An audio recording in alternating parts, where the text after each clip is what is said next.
After the civil wars in the mid-13th century, the Mongol Empire split into 4 separate khanates. The one we know the least about is the Chagatai Khanate.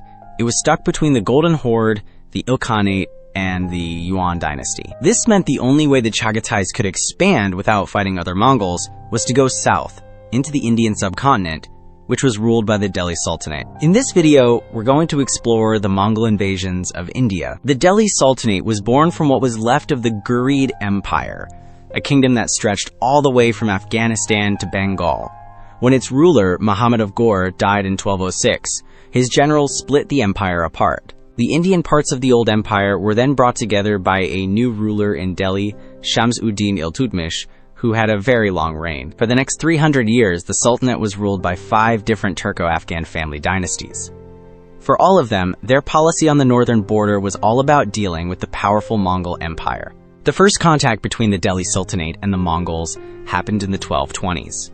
This was when Genghis Khan himself rode up to India's borders. He wasn't there to invade, but was chasing a prince from Khwarezm named Jalal ad-Din Mingburnu. Historians don't all agree on why the Great Khan decided to stop at the border of India. It seems likely that Genghis just wasn't interested in expanding into a new, unknown land when he was already busy with Iran, Central Asia, and China. Genghis turned back east and died in 1227 while fighting the Tenghits. With Iltutmish as its strong ruler, the Delhi Sultanate became the most powerful kingdom in northern India. In the years that followed, the Mongols showed up on Delhi's borders more and more often. They started raiding the Punjab and Sindh regions in the late 1230s and 40s. At first, the Delhi Sultans tried to keep the Mongols happy by talking with them and giving them gifts. In 1241, a Mongol army led by Baydar captured the city of Lahore, and they took Multan in 1245. By the 1250s, a large part of the Punjab region was under Mongol control. Sultan Mahmud Shah was really in the shadow of his chief minister, Balban, who would later become Sultan himself. It was Balban who changed Delhi's policy towards the Mongols. Under his watch, the Sultanate fought back much more aggressively, taking back Multan and Lahore by force. Balban also worked to strengthen India's mountain border by building forts and filling them with Afghan soldiers. He even welcomed refugees from Mongol lands who were fleeing civil wars in the 1260s. He gave many of them jobs in his army, which taught the Delhi Sultans a lot about how the Mongols fought. Starting in the 1260s, the groups of Mongols attacking India began to change.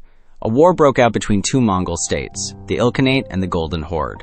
The Ilkhan ruler, Hulegu, attacked some of his own forces. Many of these soldiers fled to southern Afghanistan under a general named Nagudar. They became their own power in the area, and from then on, these Nagudaris made raids into Punjab almost every year. Balban strengthened Delhi's control over northern India, expanded his kingdom to the south, and learned a lot about Mongol fighting tactics. This helped stop the Sultanate from being completely overrun, but in 1285, he suffered a terrible blow. His favorite son and heir, Muhammad Shah, was killed during a fierce Mongol attack on Multan. Balban never recovered from the shock and died in 1287. He was followed by his grandson Kaikubad, who wasn't a very good ruler. Up north, things were changing in the Mongol world. A grandson of Ogedei Khan named Kaidu had become very powerful and was a sworn enemy of Kublai Khan. In 1282, to make his own position stronger, Kaidu put a man named Dewa in charge of the Chagatai Khanate. Together, they ruled Central Asia. Dewa and his son, Kutlug Khwaja, grew their power, and by the late 1290s, they managed to take control of the tough Nagudari warriors, with Kutlug Khwaja becoming their commander. In 1290, Kaikubad was murdered, and the throne was taken by the founder of the famous Khalji dynasty in Delhi, Jalal-ud-Din Khalji. He was around 70 years old when he became sultan. He had worked his way up in the army, becoming a top general for Balban before taking power himself. He was a skilled military leader and even beat a Mongol army in 1292. Jalal-ud-Din Khalji was known for being a kind and generous ruler, as well as a good general, but his kindness made him look weak to his power-hungry nephew, Aladdin. In 1296, Alauddin Khalji killed his uncle and stole the throne. Alauddin was smart, cruel, and an amazing military commander. His rule began with a huge Nigudari attack on Multan, Sindh, and Lahore. Aladdin sent out his commanders, Ulugh Khan and Zafar Khan, with an army that was bigger than the Mongols. They met at a place called Jaran Manjur and defeated the invaders. Alauddin Khalji started making a lot of changes to strengthen his rule and get ready for more Mongol invasions. He paid his army and officers in cash and took personal control of the military, instead of leaving it to his nobles. He also made changes to the economy. He put high taxes on crops, sometimes as much as 50%, and tried to stop people from storing up goods. This kept prices low, which made it cheaper to feed his soldiers. His power was also made stronger by a great spy network and his loyal servant, Malik Kafur, who protected him from plots in his court. While there were still on and off fights with other Mongol groups, the Chagatai Mongols turned their full attention to India near the end of the 13th century. Everyone knew India was incredibly rich and hadn't really been touched by the Mongols. It was also the only direction the Chagatai Khanate could expand without having to fight their Mongol cousins. Most of the time, the Mongol attacks on India are seen as raids just to get treasure, but the most serious invasions, the ones that truly threatened the Delhi Sultanate, happened when Duwa was the Khan. In 1298, another Mongol army was sent into India. Alauddin Khalji's main general, Ulu Khan, was away fighting in Gujarat when the Mongols attacked. The commander left in Delhi, Zafar Khan, managed to gather a big army and beat the Mongols, pushing them back over the border again. Zafar Khan became a hero after this victory, which probably made the always paranoid Sultan Alauddin worry about his loyalty. In 1299, on the orders of Duwa Khan, his sons Kutluk Khwaja and Temur Buka crossed the border with 50,000 to 60,000 horsemen. The huge number of Mongol soldiers proved this wasn't just a raid. This time, they came to conquer. Old stories say that Kutluk Khwaja went around villages to move as fast as possible. He wanted to attack the city of Delhi directly while the Sultan's army was busy somewhere else. At the Yamuna River, Zafar Khan tried to stop Kutluk, but he was defeated and had to fall back to Delhi. When news of Zafar Khan's defeat spread, thousands of people ran from their homes in panic, and the city was soon filled with refugees. Hunger, crowding, and fear took over Delhi. And all this time, Kutluk Khwaja was getting closer. Alauddin held a meeting with his generals in the city. They told him to leave the capital.